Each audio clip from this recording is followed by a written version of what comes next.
You're tuned into the Visibility Strategy live stream with Amy Nubson and Christina Vidovich, where strategy meets storytelling and confidence takes the spotlight. Join us every Wednesday at 9 a.m. Eastern as we help you set sail on your visibility journey.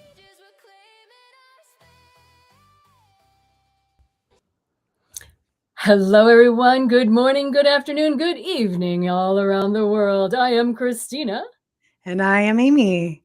We are so excited to be here this morning, even with internet issues. Yay! Yay! The joy of live streaming. Yes. Oh my goodness. So this episode of our visibility strategy is finding the stories that stop you. Ooh. These are the great stories to talk about, right? Like, I feel like a lot in my past, nobody talked about these stories. And I always felt like they were only inside my head, or they were the things that I believed and nobody else did. And you see, everybody else feels like they're all succeeding or doing something amazing. And you're like, that's not the story inside here. you know? And so I'm really grateful that more and more people are talking about those stories that we believe or we took on from somebody else's fears. Yes. And that's 100% it is somebody else's fears they put onto us. Like those conversations. Oh, you can't do that. You'll never make money at that. Oh my gosh, could you imagine every creative or any kind of arts position that anybody ever want to do? We have all heard that. Yes. You can't make a career out of that. And part of me, the rebellion in me goes, watch me. Oh, yes. Yes. So I'm assuming you've heard that statement in your career, even in dance. No. But because, I am one of the fortunate people to have had support my entire life for being a creative. Both of my parents were musical. My father's side, full of artists. My mother's mother, very creative and a dancer as well.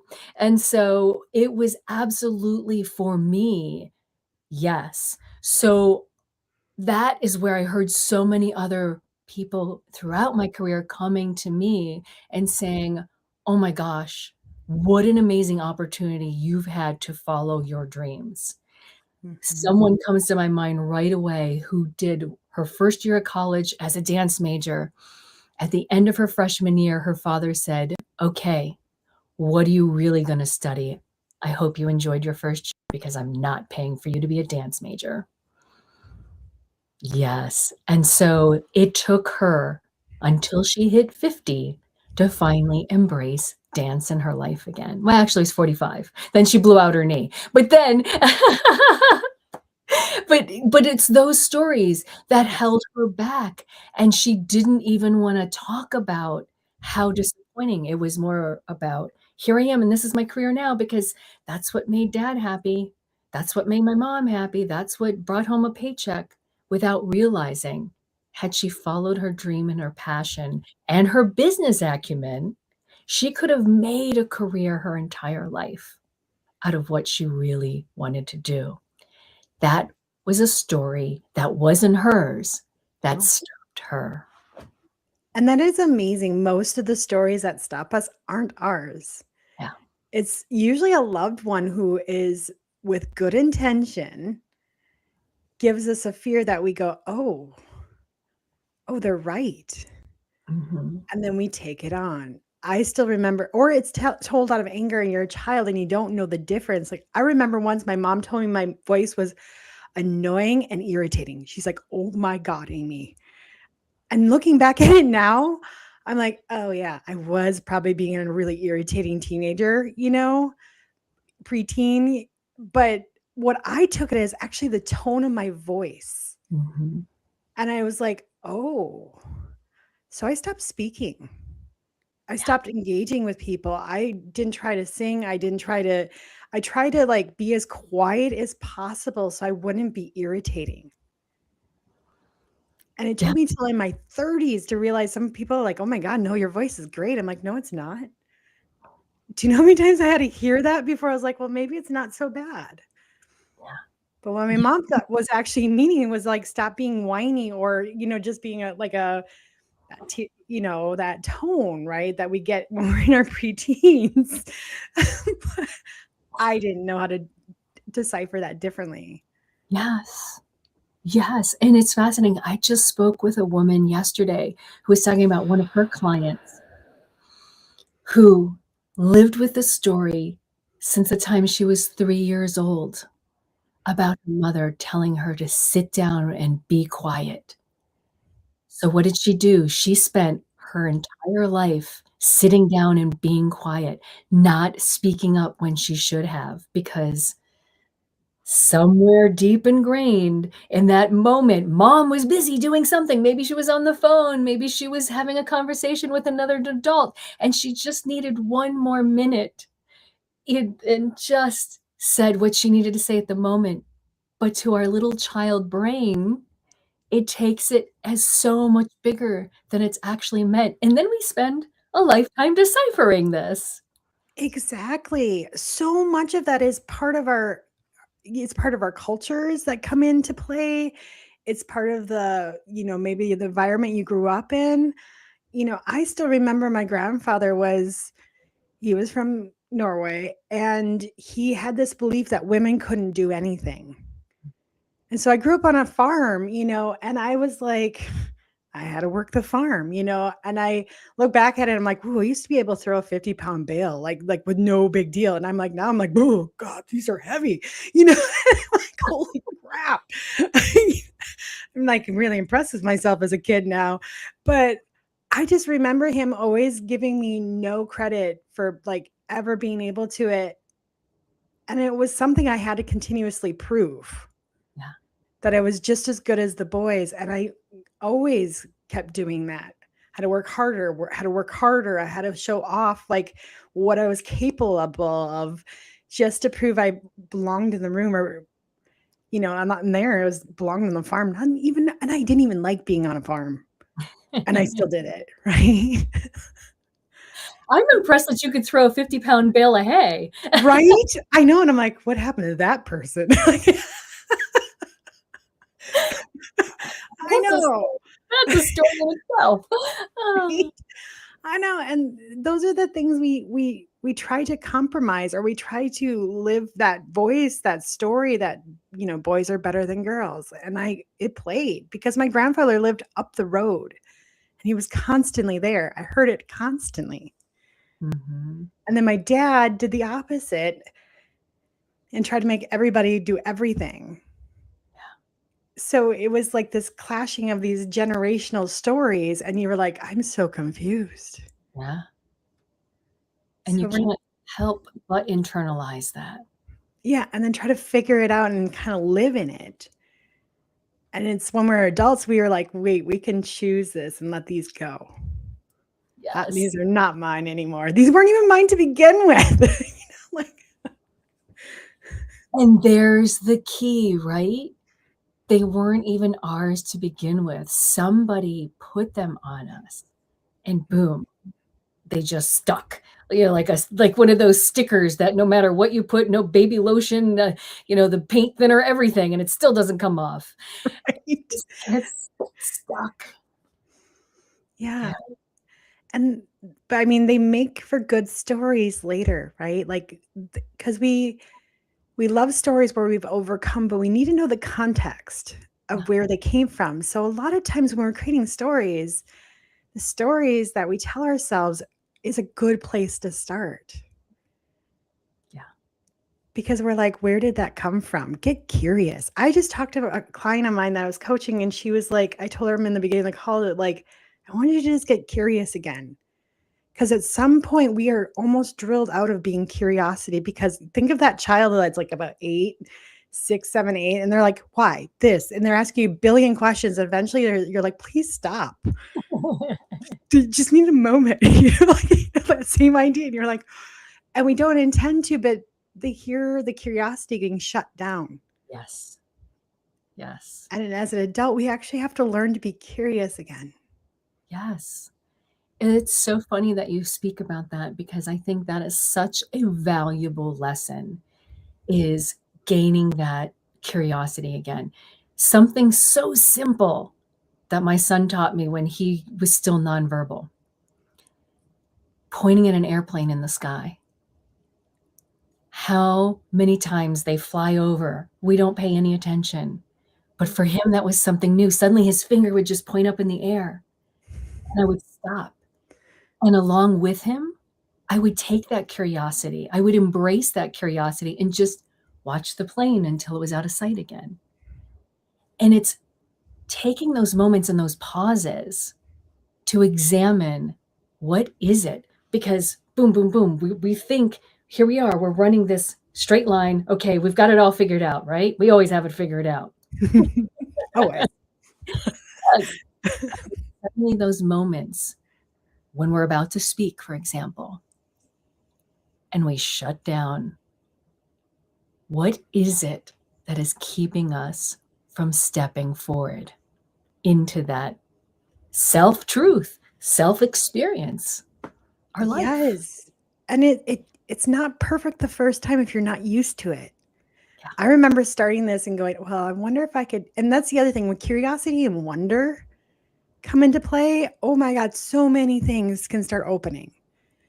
And I would just go, I wonder if I just tried this. And I got curious about the idea of like maybe engaging differently in a networking event, or how can I express myself differently? And there are times where you walk home, I would get home and I'm like, oh, that was the worst communication I've ever done. And I'm so embarrassed. But, I'm like, well, don't do it that way again. Let's try it a different way. What would if I did something different again? Wow. So it's that wonder and that communication, keep trying. And it's not a perfect, like, well, I'm just going to figure this out. Like, it takes some time to figure out who you are. Mm-hmm. When do you get uncomfortable? Yeah. Start paying attention to that, because if you are, then what do you need to do to calm back down? If it's leaving the room, going to the bathroom, just to give yourself a breath, whatever it is, right? And then come back out and do it again. Yes. Yes. And there are levels, and there's so many emotional levels. One, back to a dance story, is, again, nonverbal communication. But what did stop one of these women that I knew from dancing until she was over 50? Her husband loved to dance, and he says, come on, we've got to take lessons. We've got to take lessons together. Her strict religious upbringing kept her from allowing her body to express. She couldn't tell the story through dance because it had been filled with shame. Oh, nice girls don't dance. Oh, really? And I'm like, wow. But Wow. there is truth in that. I mean, with the cultural expectations. Yeah. Yeah. It's not our truth. It's somebody else's truth again. Exactly. And it was teaching her of going, okay, where were these shame built into you? You're dancing with your husband. You're not dancing with anybody else except the instructor, who's another woman, so you don't even have to worry about that to be comfortable. And where does your mother's voice keep coming back and telling you this? You're the adult now who gets to make these choices of how you can express yourself. So just to your point, that practicing of coming in and going, it's okay, giving yourself permission to say, I have the opportunity and I can say yes to change this script. Let's do it. Yes. Opportunity is really where change happens. And not always following those stories that were planted on us, and sometimes we wear them like a protective barrier. Mm-hmm. Because it's kind of feels like a second skin to us. And those sometimes are a little bit harder to let go of. But when you do, I always felt more free, like letting those go. And it's like, oh, okay. Yes. I feel like I can now be me. And when I talk to people about being you, it's not about changing who you are. It's allowing yourself to show up. It's allowing yourself to take the opportunities. It's also allowing your voice to be your own. Yes, absolutely. And I would love to talk more about that feeling and that transformation. What I want to do is take a moment and do our mid-roll break to invite people to come join us at the Visibility Accountability, 7 p.m. at Wednesdays. And tonight's topic will be about finding the stories that stop us. Share your story, own your name, step in the light, ignite your flame, show up, shine out, it's time to be heard, flip fear into power with every word, visibility, accountability, we write a wild new legacy.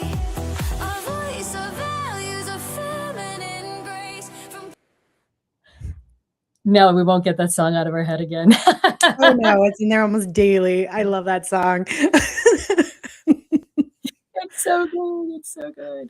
Well, and that's part of it too is music, right? The idea that music can pump us up. I always say if you need a confidence booster, find a song that resonates with you. If you have to get up and dance with it, movement is always so much better when you can get movement going before maybe you have to get on a Zoom call.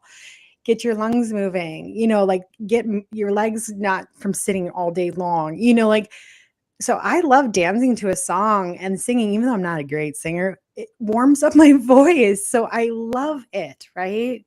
Yes, yes. And can I just say, I'm going to just do a little plug here for Women's Health, Wealth, and Happiness Interviews to Inspire podcast.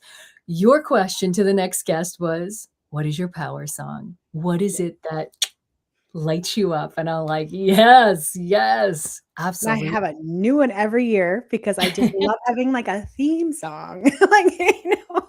Why not? Right? Yeah. And because every year we're growing and we're changing. So why not have the song change?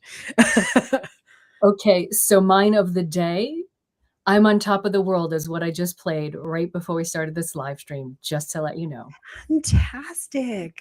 Yeah, my warm-up song for my voice is oh my goodness, I'll think of it in the middle. I know it'll pop into the call and I'll be like, oh, I got it. I just went blank on it. But yes. Mine's Sia, it's courage. Like I think I got that wrong too for some reason. But that's the thing. It's like it's the songs that matter, but this is me from The Greatest Showman was mine for a very long time. Yes. I love that song and it's still part of my confidence. I have a confidence playlist. Yes. And that's part of it. I love this. I love this whole concept because it's again to show others that you're not alone. Somebody wrote the lyrics, somebody created and orchestrated the music, and then somebody sang it. And it resonated with you for a reason. Yes, exactly. We are not alone in this. What stories that we're telling and we need to tell that need to grow out of us and let go. It's so fascinating. So I actually had this conversation earlier this week about story, and then our entire month of March will be about story and storytelling. And so this was when we're holding onto those stories, the stories that are stopping us, how they can show up in our body as pain, painful because they still resonate, they still vibrate in our bodies as sound because sound never dissipates. Think about this. It continues to go out to the universe. So it is still resonating in your body. So when you finally let go of that story, when you say it out loud, even if it's to yourself in a bathroom mirror, just to get it off your chest, you have released it out.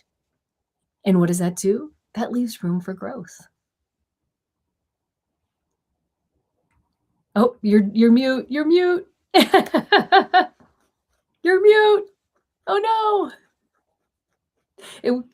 It was so good. It was so good that, we have to hold on to that for tonight. We can't find it until your wisdom hits us tonight. They're my back. Now you're back. Great. Well, and that's the thing too is like right the sound we say, what we say out loud actually also can manifest. Yes. So why not be really intentional with what we say out loud? Yes. because and what I usually say when people are first starting, learning confidence or how to speak, I'm like, just pay attention to what you say to others, because that will cue into some of the things that you need to be aware of. Mhm. Our language is so telling. Yes. So if you're saying I can't or I won't or I don't do, like those words that stop us out loud so often, of course you're not getting the right opportunities, or of course maybe the people are not buying something that you want because you're already telling them no with the language you're using. Mhm. We want to use Mhm. words that invite people in. We want to use those confident, like for something like, say, you don't, I know a lot of times there are people that are like, I don't want to buy that, but I don't know how to explain it to somebody. And be like, at this time, that doesn't make sense to me to bring that into my home. Instead of like, I can't buy that is our go-to word. And people are like, oh, I can say it a different way. I'm like, yeah. Or Yeah. you evenly just say, I don't want it, because if that's true, instead of I can't buy it, that puts out into the world that you don't have the money for it. Right. Different. Exactly. And those words get absorbed into the I can'ts. Yes. They stop us again. I Yeah. can't. No, release that. Exactly. Word choice is so important. And it's so fascinating because as I'm listening to you, our call last week was about our wins and our ripple effect. And that has affected me this whole week. It's been a ripple effect since for a week now. About how those words resonate, so that when we are communicating our stories with others, how important it is to be intentional. Because yes, they're rippling onto others, but they are rippling into our lives and the way that we approach everything. Yeah. Our choice of language and how we speak about ourselves shouldn't be lazy. It should be with power and intention. And we get into habits. We choose, like, like, I don't know how many times I'm like, people are like, oh my God, you just talk like your mother. And you're like, what? You have this like, moment, you're like, no. You're like, did I? And I see that in my kids now. I'm like, oh yeah, you sound like your mom, because you're picking up on their language Yes. and we're not even consciously aware of it. So it's not even just the stories, it's the language too that we take. Yes. And it's so interesting. A lesson that I learned quickly early on in my career is watch how other people respond to you when you're introduced by somebody. You will know how they feel about you by the way others react to you. I'm like, wow. So that same thing, the kids don't have a filter. So if you've made comments that you don't like somebody, those kids are like honest about it and like, "Ugh, I'm not other than being shy, because some kids get shy too. But the same transfers in adults. So we are setting off these signals with our words, with our body language that we don't even know. It's the arms crossed, I'm closed off. Hmm. Do the same with our voice and our story. We do it with our eyes, with our smile. We do it in so many little micro ways. Mhm. And when we start to add them all together, that's when you can make powerful connections, Mhm. because you're allowing yourself to, like, I'm a person that smiles a lot and I can't even help it. Like, it's, if I were to resist the smiling, that would resist who I am, Mhm. right? And I used to do that in business things. I'm like, I'm smiling too much. So I try to control it. I'm like, this is ridiculous. Like, this idea of what a business owner should be. Yeah. And I'm like, I just threw all that out. Mhm. I'm like, I don't know what a business owner is supposed to be, but I know who I'm supposed to be. Yes. Right? Yes. And again, think about it. By stopping yourself from the smiling, by stopping that, you already are telling your body to shut down. You're telling yourself to shut down. And it's like, oh, you're used to being approached because you're smiling, because you're friendly, but suddenly it's like, who's that person? So yeah, it's that closing off of stopping. It's like, no, don't do that. And we can help you work through those moments. We are here for that. That's what we're doing to like help you bring out those stories. It's so important. And that's what I love about this whole month of story and storytelling and story shaping and what does it mean to be okay. Even, I mean, let's just say okay, not like, yes, I'm out there shouting it from the top of the mountain, but taking that first step Yeah. to say, hello, my name is, what's my story? Because look, sometimes that first impression is all you have. Yep. And And first impressions still do matter. yeah, yes. And so if you're going to come across as the negative Nancy, even if you're having a bad day, you've got to learn to turn that around. Yep. That's when the self-talk before you're having a negative day and you're like, I got to walk in this room and be present. So how can I shift my behavior today? And sometimes it's like listening. I love it. I listen to the stories. I don't reject them. I don't shame them. I'm just like, what are they telling me? Okay. I'm feeling really insecure here right now. And okay, how can I feel confident? And that's when the curiosity comes back in. What can I do right now? That Yes. curiosity, but not shutting it down, listening to those feelings because they're telling us something. And if we try to shove them back down and go, I got this, and you just plow through it, you'll like afterwards. That's when I used to do that. And I remember going, that's when I like, oh my God, I'm so exhausted. Or what did I say? Because I was kind of in this numb moment, right? I wasn't really aware. Instead, I'm like, oh, okay, I'm just feeling really insecure today. So I'm going to look for people that look safe to me. Mhm. And I'm going to gravitate to them. Maybe I think that's how I started. And then the next time was like, I'm feeling a little insecure. I'm going to I would blast the music in the car on the way there, right? So get my energy moving and shift that. Yes. And I love this because it's a great baby step.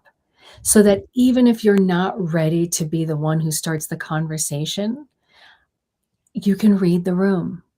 Yep. Be an active listener. And we will definitely be having an episode about active and passive listeners, because one of the things I love about what you offer, Amy, is that you are an active listener. So as you are helping people pull out their stories and get them ready to speak on podcasts, speak on stages, you have actively listened to who they are, not your impression of who they are. Exactly. Because I'm listening behind the words sometimes. Like, And I love my curiosity. I'm like, ooh, I like that. And look how they shined. And I'm like, ooh, tell me more about that. I get really excited. Yes. And that's the thing too, is we all have the ability to go, ooh, look how that sparked that person. I want to know more about that. And then what I do is go, like your idea where you do like a question, my brain goes, ooh, hold on to that idea because we're going to come back to that. Yes. Because that they loved. And I want to know more. Mm-hmm. Knowing more about somebody and being authentically interested and curious about them is such an honoring way to engage with somebody. Yes. Yes. And it's a great way to learn how to get through your own stories. Mm-hmm. We've got to start somewhere. So take those baby steps. That's my encouragement to you. And those baby steps you should be taking is joining us Wednesdays at 7 p.m. for our visibility accountability group. And I also want to mention what's happening in June, Amy. Let's tell people. Yes, we are having a conference together. We are so excited. We don't always get to be in person together. So we are coming together in Minneapolis on June 3rd and 4th. Yes. Yes. Dates aren't always my thing. And we are going to have a women's getting visibility conference where we're talking about clarity, courage, and confidence. And it's going to be an amazing opportunity for speakers, workshops, but also we have an open mic Yes. so you can share your stories in a safe environment and be encouraged and welcomed. And hey, you get to try something new if you want. Exactly. Oh, I can't wait, I can't wait, I'm so excited, so mark your calendars, my friends, Minneapolis, June 3rd and 4th.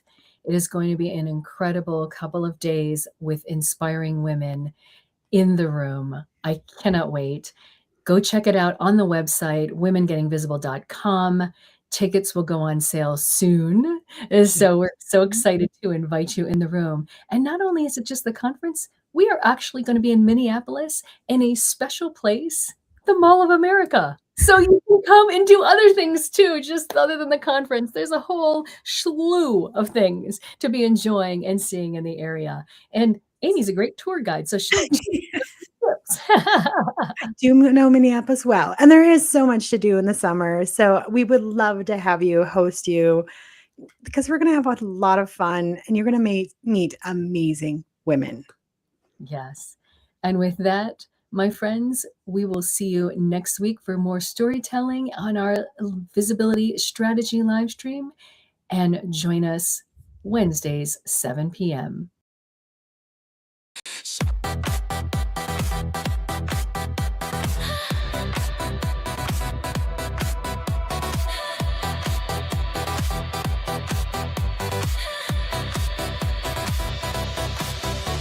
Share your story, own your name, step in the light, ignite your flame, show up, shine out, it's time to be heard, flip fear into power with